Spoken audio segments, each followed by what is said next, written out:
And here's the good stuff that's going to show you exactly your statistics for which version is actually converting the best.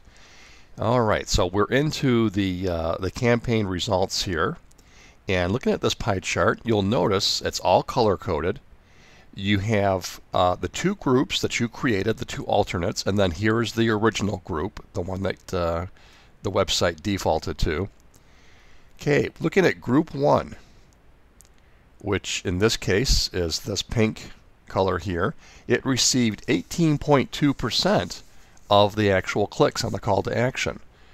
All right, and then group 2 got 63.6% of the clicks on the call to action.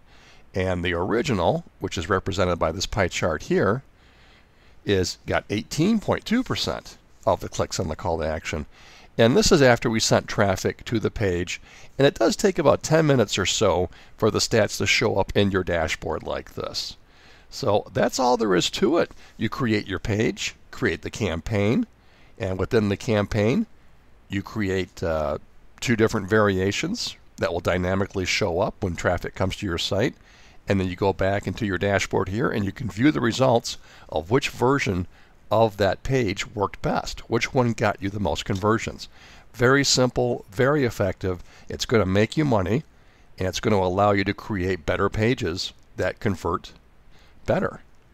So excellent system, excellent platform. If you have any questions, let us know via our blog, email, and we'll be happy to help you out.